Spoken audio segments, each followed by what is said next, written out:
Di dunia amalannya tertolak, di akhirat keadaannya terusir. Itulah pelaku bid'ah yang diancam lewat hadis-hadis Nabi sallallahu alaihi wasallam.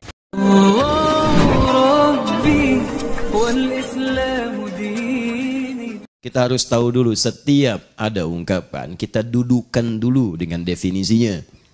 Ya, karena itu kebiasaan para ulama, disebut dengan ta'rif definisi. Penting didudukan karena sekarang banyak orang memberikan penilaian tapi tidak mengerti hakikatnya apa. Dalam semua hal, dalam segala hal, dalam bidang apapun, ketika Anda ingin menilai sesuatu, maka pahami dulu maksudnya. Jangan-jangan Anda komentari tapi Anda tidak mengerti arahnya. Baik. Sekarang apa itu bid'ah? Kita bagi dulu pada dua bagian. Pertama secara bahasa dan istilah. Ini penting. Karena istilah ini memberikan batas. Mau dibatasi apa pengertian bid'ah ini? Apakah dalam pengertian urusan dunia atau dalam pengertian urusan agama?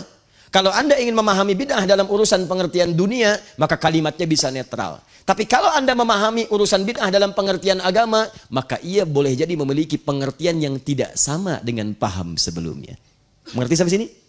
Awas, awas ya. Nanti dalam agama pun akan dibagi lagi. Nanti kita akan masuk pada turunan. Sunnah misalnya. Nanti dalam turunan pengertian agama, sunnah bisa beda-beda lagi. Apakah sunnah dalam istilah fiqih?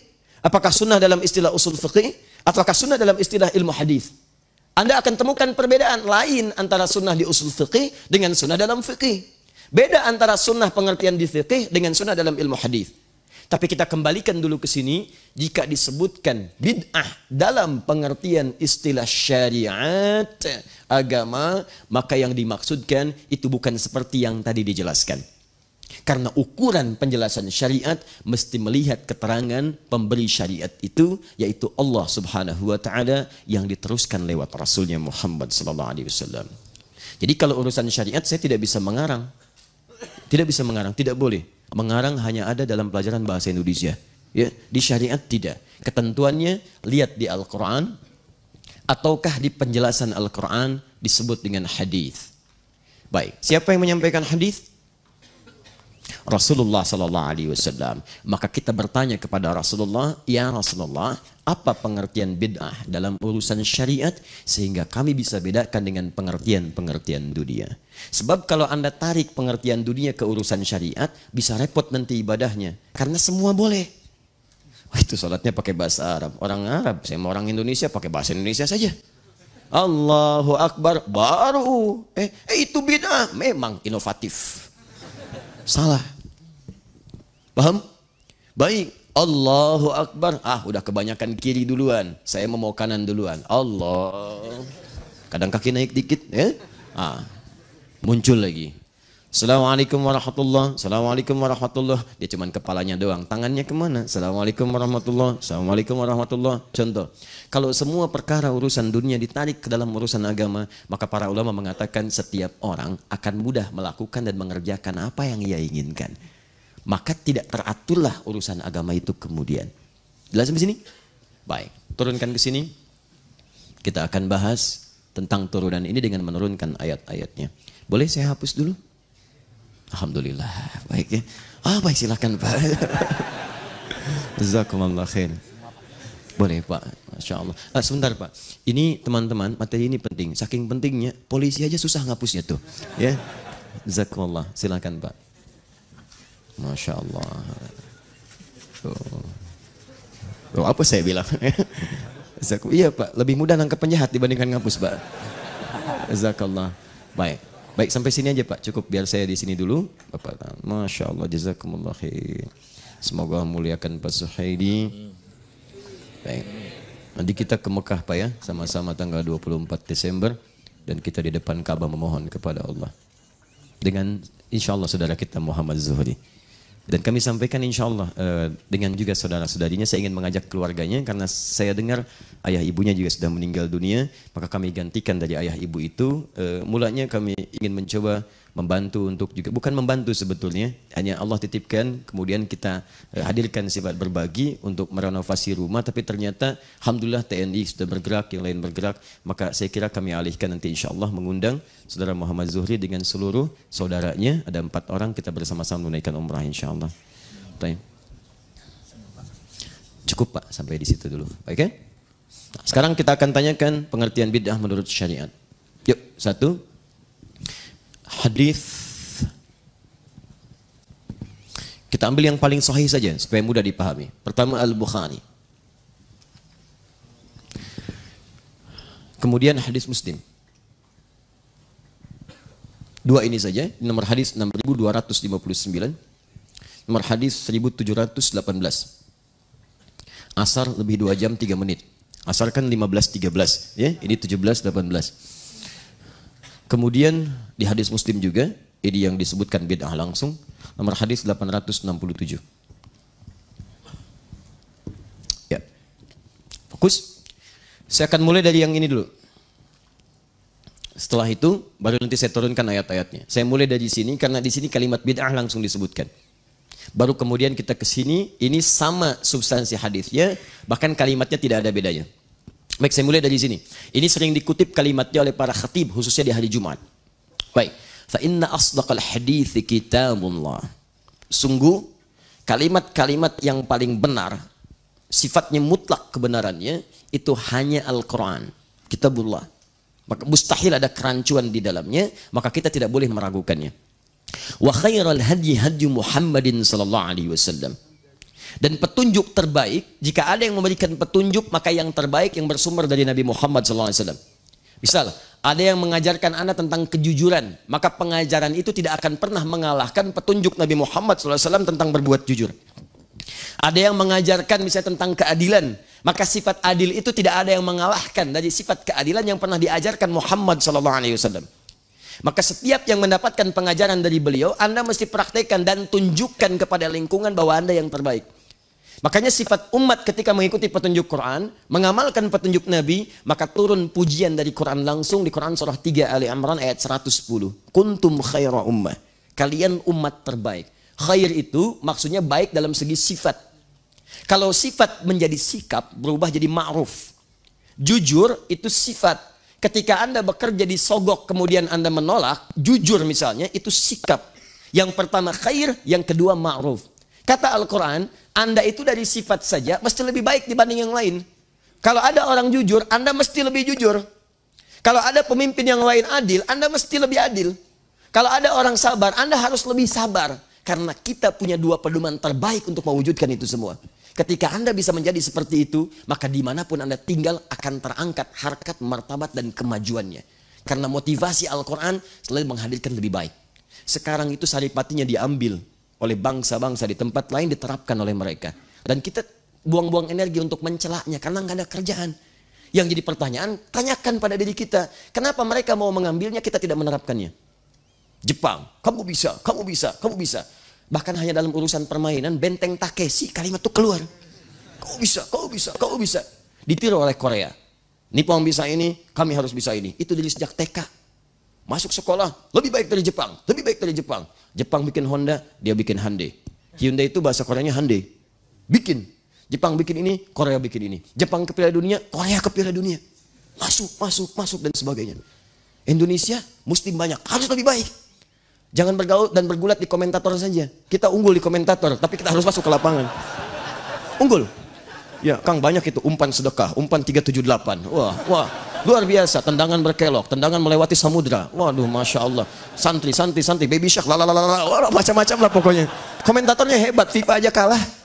Gak bisa menerangkan, tapi kita harus masuk ke dalamnya. Karena bakat kita itu banyak. Bakatnya banyak, lihat bakat pemain bola kita. Kalau sudah di lapangan, wah itu keluar semua. Gaya renang, kupu-kupu, silat keluar dan sebagainya. Bakatnya banyak, tinggal diarahkan aja.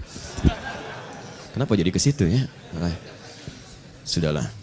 Balik sini. Wa khairal hadyi hadyu Muhammadin sallallahu alaihi wasallam.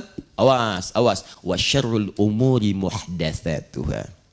Dan hal yang paling buruk adalah merekayasa, mengada-ngadakan sesuatu yang tidak ada petunjuk, dalil, dan atau contoh dari kedua sumber tadi. Lihat.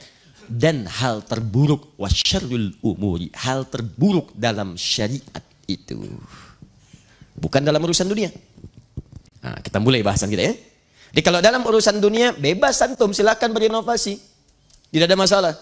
Mic misalnya, yang tadinya pakai kabel, sekarang tidak menggunakan kabel. Boleh. Ya.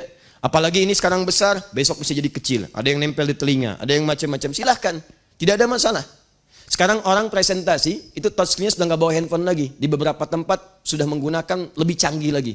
Dia ada yang dilipat, ya, dia ada yang seperti film. Yang dulu kita konika itu seperti itu, dia lebarkan seperti ini. Ada yang pakai sentuhan saja, layarnya nggak nampak, macam-macam. Itu nggak ada masalah urusan dunia. Tapi dalam urusan syariat, kata Nabi, jika ada seseorang mengada-ngadakan sesuatu dalam perkara syariat yang tidak ada dalil, petunjuk, dan atau, kalimat ini mesti muncul, dan atau contohnya. Awas, awas. Saya tuliskan ini pertama, saya garis bawahi. Dan saya katakan dari sekarang, dan tolong jangan dihapus yang ini ya. Ya. Semoga Allah kuatkan untuk tidak dihapus yang ini. Lihat, dalil dan atau contoh.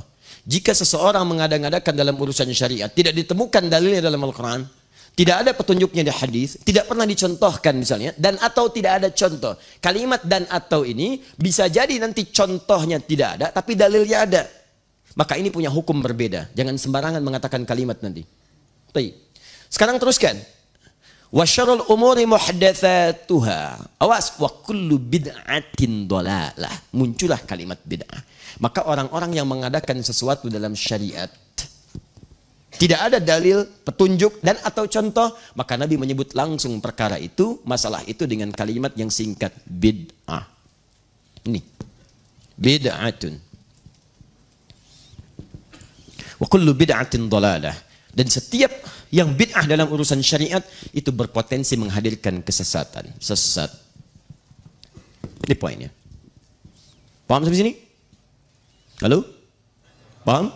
Baik. Jadi kalau kita kemudian ingin pahami apa itu bid'ah dalam pengertian syariat, maka Nabi memberikan definisi. Kata beliau, segala hal yang diada-adakan dalam urusan syariat, ditarik dalam nuansa syariat, padahal tidak ada dalil, tidak ada petunjuk dan atau contoh sebelumnya. Mengerti sampai sini? Baik. Kalau dipahami, maka lihat konsekuensinya.